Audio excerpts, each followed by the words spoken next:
ہم ہیں بانو امیہ، ہمارے پاس سب سے زیادہ طاقت ہے۔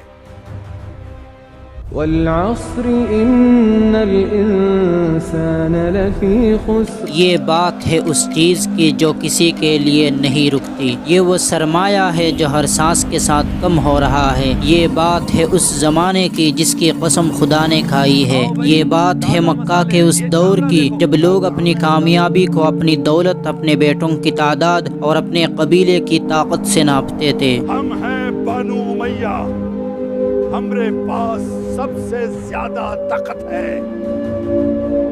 میں ہوں ولید بن مغیرہ، میرے پاس سب سے زیادہ سونا ہے۔ لوگ سمجھتے تھے کہ وہ فائدے میں ہے، وہ جیت رہے ہیں، لیکن انہیں خبر ہی نہیں تھی کہ وہ ایک ایسی ریس بھاگ رہے ہیں جس کا اینڈ پوائنٹ ایک گہری کھائی ہے۔ زندگی میں ایسے موقع بہت کم آتے ہیں جب کوئی ہمیں یہ بتاتا ہے کہ ہم اصل میں پروفٹ میں ہے یا لاس میں۔ کیا ہے سورہ العصر کے نازل ہونے کے پیچھے کی حقیقت، اور کیوں امام شافعی رحمۃ اللہ علیہ نے کہا کہ اگر پورے قرآن میں صرف یہی ایک سورہ نازل ہوتی تو لوگوں کی ہدایت کے لیے کافی تھی۔ اور سب سے زیادہ امپورٹنٹ بات یہ ہے کہ یہ 3 آیتوں کی سورہ آج ہمارے 24 گھنٹوں میں کہاں فٹ ہوتی ہے، جانیں گے اس ویڈیو میں۔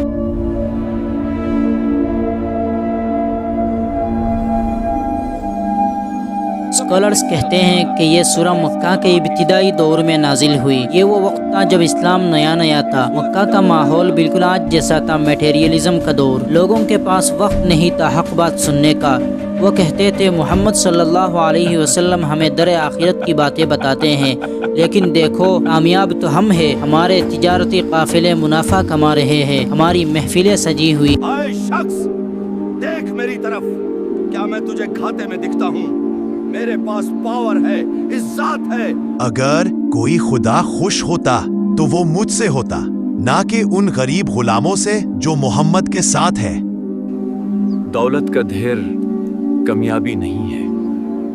جب ان لوگوں کا گھمنڈ، ان کا بیزی ہونا اور دنیا کے دھوکے میں کھو جانا حد سے بڑھ گیا، تب اللہ سبحانہ و تعالیٰ نے ان کی ڈیفینیشن آف سکسیس کو ہلا کر رکھ دیا۔ اللہ نے انہیں بتایا کہ تم جس دولت کو جمع کر کے سمجھ رہے ہو کہ تم ونر ہو، اصل میں تم سب سے بڑے لوزر ہو۔ اور تب جبرائیل علیہ السلام یہ چھوٹی سی مگر بھاری سورہ لے کر والعصر ان الانسان لفی خسر۔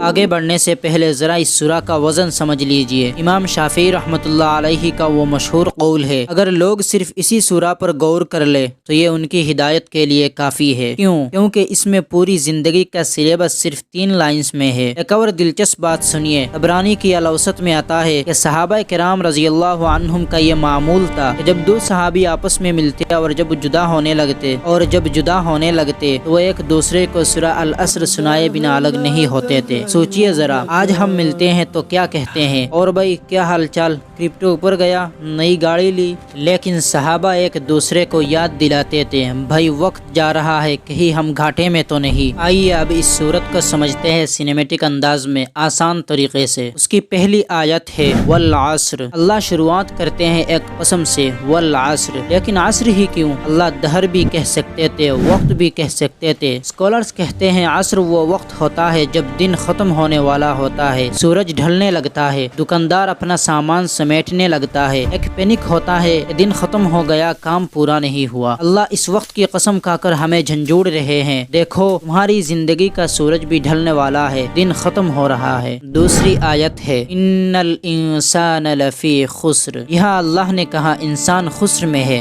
خسر کا مطلب صرف لاس نہیں ہے۔ امام رازی رحمۃ اللہ علیہ نے اس کو سمجھانے کے لیے ایک زبردست مثال دی ہے۔ وہ کہتے ہیں میں خسر کا مطلب تب سمجھا جب میں نے ایک برف بیچنے والے کو بازار میں چلاتے ہوئے سنا۔ وہ کہہ رہا، لوگوں مجھ پر رحم کرو، میرا سرمایہ پگھلتا جا رہا ہے۔